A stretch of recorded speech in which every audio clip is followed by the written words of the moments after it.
Welcome and welcome back to NCHANZPLACE. I have here cable premium format exclusive from Sideshow Collectibles. This is basically a one of my Christmas gifts to myself, and because this is one of the most anticipated pieces that I have this year. And yeah, he just looks amazing. I already have the cable, the XM one, that also is pretty good. But this one is something somehow like special. I always loved the cable character. The better thing for this, I would say, is that this is the one that I know, or the one that I'm familiar with. He looks mostly like the same as the, I would say, the comics, and also in the animated series, the X-Men. He just looks amazing. So keep watching, like the video, share it as well, subscribe to my channel, The NCHANZPLACE, and also follow me in Instagram, The NCHANZPLACE.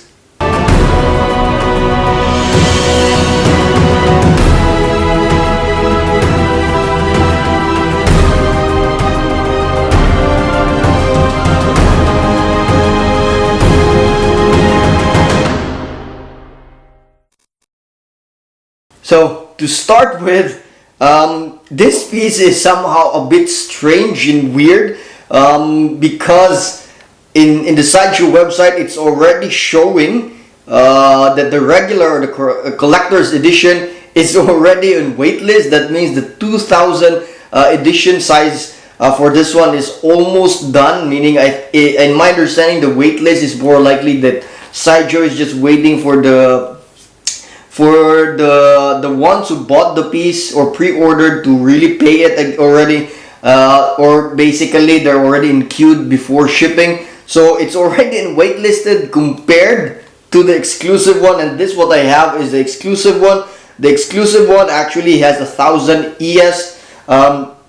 This one, the exclusive part, is the one down here, which is the cable hands coming out from the portals. I think there's a lot of guys who are not really from, let's say, like this kind of exclusive, but for me, I do like it. It's something unique. It does, it gives a different take on exclusives. I also don't want too much switch outs for the different parts, because this one is already very amazing, so no need for different switch outs. That's why I guess the collector's edition is already in waitlist. So that is something new, and that is something weird.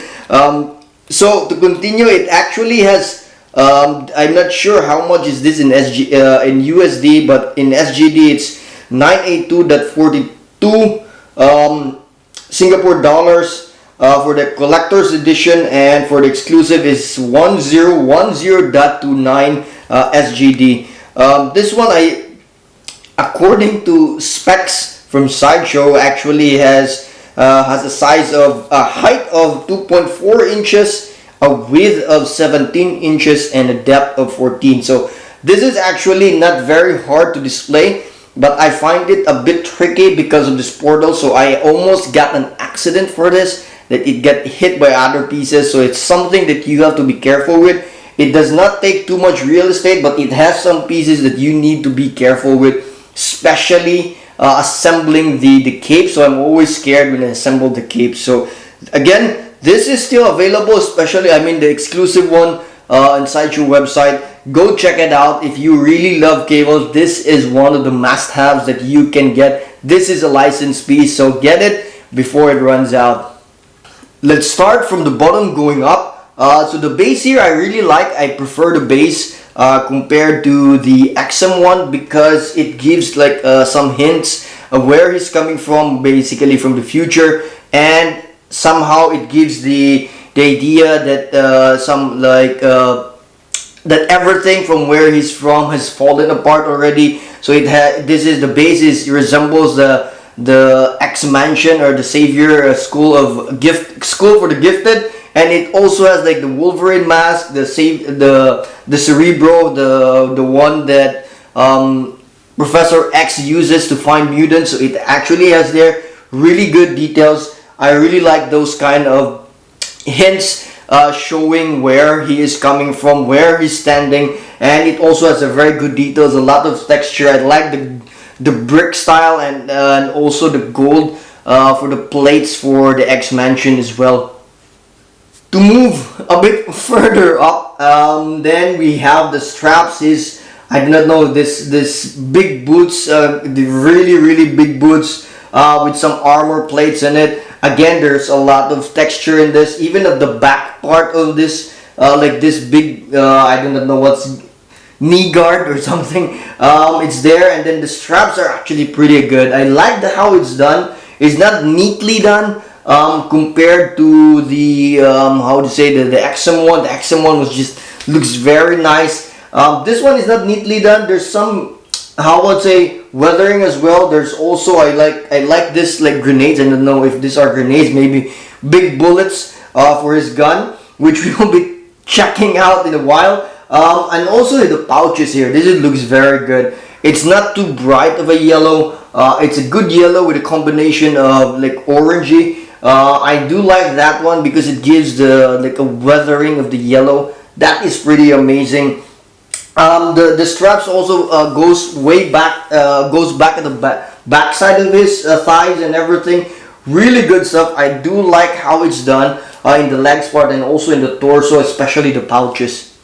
So let's talk about the guns. The gun is pretty good. Like, it's really good. I like how it's made, how it's designed, how big it is. So as you can see, he is actually a guy from the future, and guns there are like very big. This one is no exception. I like how it's done, how detailed it is. It has some scratches. The only nitpicky for me in terms of this gun is that I do wish the scratches are like really sculpted.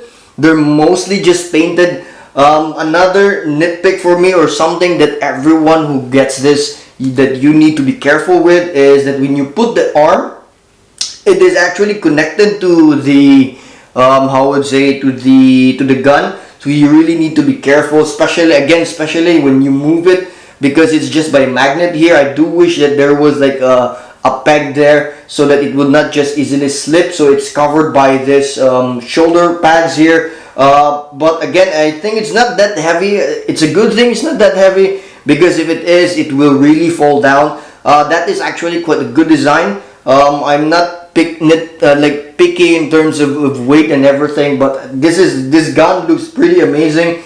The gun here is also quite good, but the same thing. It also doesn't have like the weathering, like the scratches as sculpted, but more or less like only just painted. But for both guns, they look absolutely good. I like the design. I like really good stuff for these guns. I'd like also, I guess, the mechanics of it, how it's all the how would say, the mechanical parts. I do wish that there were wires. I'm not sure if in the future wires in guns make sense or something, but I do wish there were wires. That could be something interesting. I think I might put some wires in here just to experiment with a bit. Maybe, maybe not. But either way, again, guns are amazing. With the guns comes the hand. So as I mentioned, the hand actually is the part where I was a bit conscious about, or concerned about, because the XM1, that one looks phenomenal. Like, it looks very good. But one thing I do realize is that with this kind of hand, this is more comic accurate, because it does not look robotic.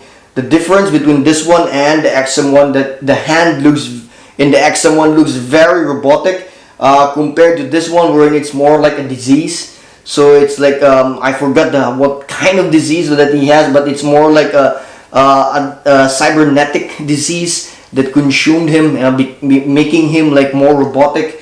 So it's somehow like a virus that consumes him. So this one made it look good in terms of that arc, in terms of that story that he has. And I thought that when I received this, I might not like this. But when I received it, it looks absolutely good. I guess because of the highlights for this hand, that made it very good. So again, the only difficult part is putting this in, because I was really scared, because this part is quite heavy, and then when you put it, you're always conscious that it might, how I would say, it might fall off or something. So just do be careful, because this part is very big compared to this part. So this one is very typical. The arms just get very, very big muscles. I do like the pose for the hands, for the both hands, so those are really amazing. Another part of this piece is actually that is quite interesting, is the body and how the mechanics of the shoulder pads. This I don't know, is it a cloak or scarf or something, and how it looks together with his body. So as you can see, what made this very interesting compared to the XM one is that maybe I'll have another video to showcase this both of them, compare them side by side. But for now, what made this look very interesting is the color scheme. It has this, like, I do not know what it's called, like how would say, green brown color. It's very weathered. I really do like it, and partnered it with some metallic parts, and the yellow and blue, that it looks really like a renegade soldier for me. Really looks like Cable from the comics. And the only thing that makes this very difficult is the mechanics of putting this scarf on this mixed media, because it's quite difficult considering the head as well. So you do have to be careful with this. I tried a lot of stuff to make this, how I would say, work. It's quite difficult to move this around. So like I said, the mechanics of how you pose this scarf, you should be careful with, because it might cause this some pieces in his head, like the, I don't know, like the radio, or I don't know how it's called, headphones. I'm not sure what they're called, but you might hit it. It's a separate piece, so you do have to be careful. The last but not the least is the head, and this is one of the best parts also for this piece. The accuracy of the head is very good, spot on. I really like it. I like the paint job, the hair, I'm not sure his shade. I'm not sure. I don't have beard, so it's his shade.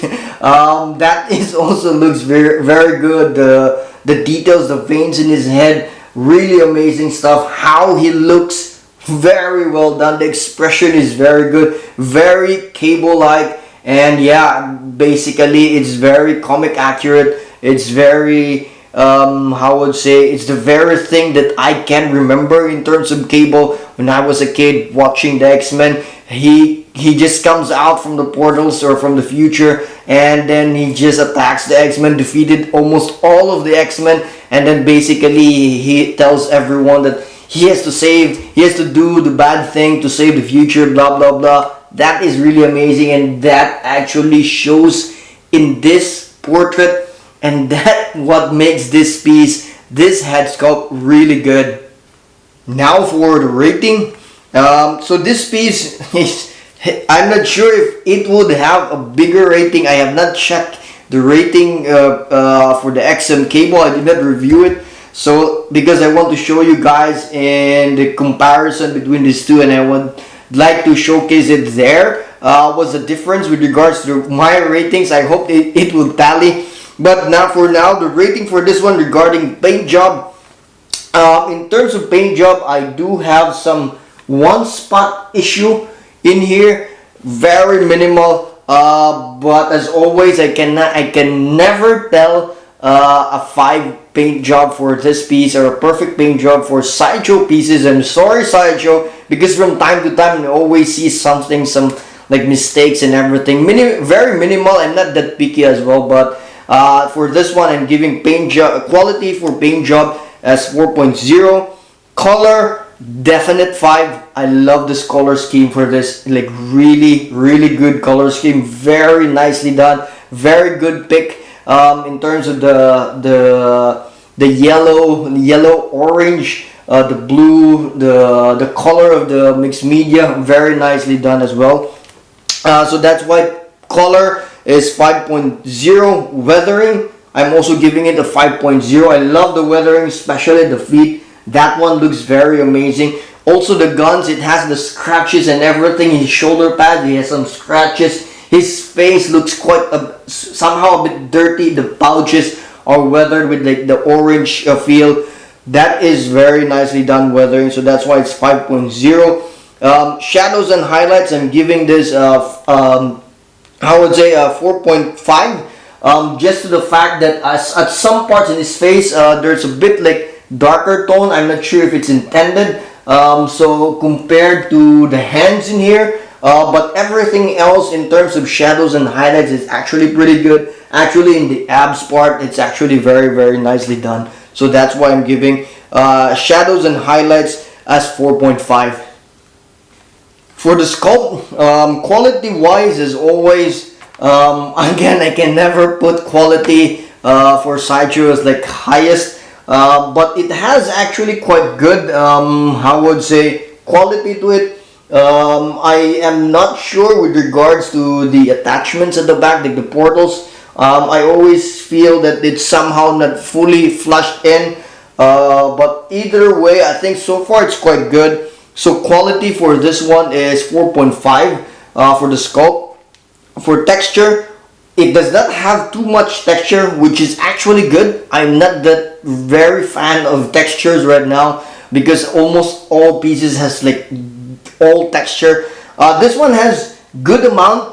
The base has very good texture. The boots has very good texture. So I'm giving this a 4.0 texture because again, I mean, for some, if it's texture is for you, then that's great. For me, it's just like a normal thing. I don't want too much texture as well.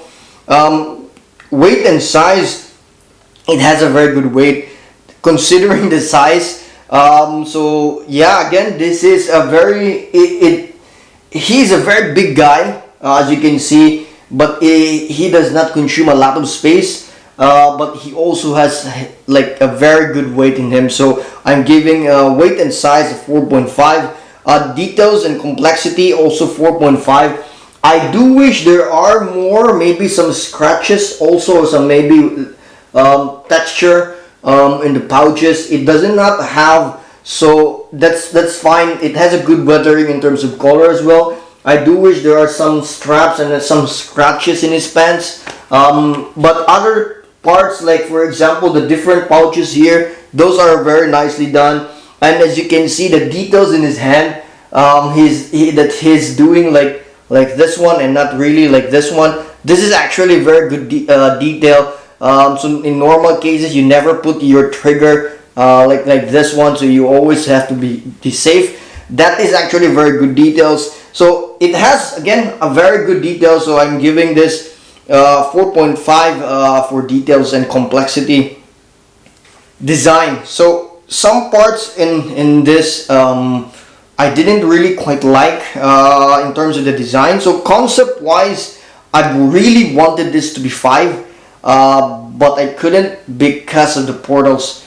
This was the only thing I didn't like in terms of the design for this piece. I really do wish that this was not there. I hope that there are some guys who would be able to find a custom to put an additional part of the guns. That would be very amazing. I hope there will be. So concept wise, this is a 4.5. Displayability is very easy to display. Not very big in terms of real estate, but very easy to display. So I'm giving him a 4.5 as well for displayability. Assembly, I'm giving this 4.0 because I'm a bit scared when putting the portals in. There's some parts of the portals that does not really, I feel it's not fully flushed, and I think there is a, how would say, a way to remove the portals. You have to be careful that you remove the first one and then the other one, something like that. So yeah, so just it's something that you have to be careful. That's why assembly, I'm giving only a 4.0. Switch outs and mixed media, I didn't like the switch out because I don't like the portal. I also am not super fan. I like mixed media, but the cape is very pain to put in, and it's very scary as well. Like I said, it might hit some parts or even hit the portals and it will fall down. So I'm not a super fan of the cape, how it's placed, how it's the mechanics of it, how you pose it. As actually, it's very scary at some point, but they're actually good. They're weathered nicely. So I'm giving Switch Outs and Mixed Media only a 4.0. Nathan Summers, aka Cable. This is a premium format exclusive from Sideshow Collectibles. Really amazing piece. I couldn't imagine not having this year. Really wanted it. One of my most anticipated this year as well. Very good Christmas gift for myself. So thank you for watching. Stay tuned for more videos from NCHANZPLACE.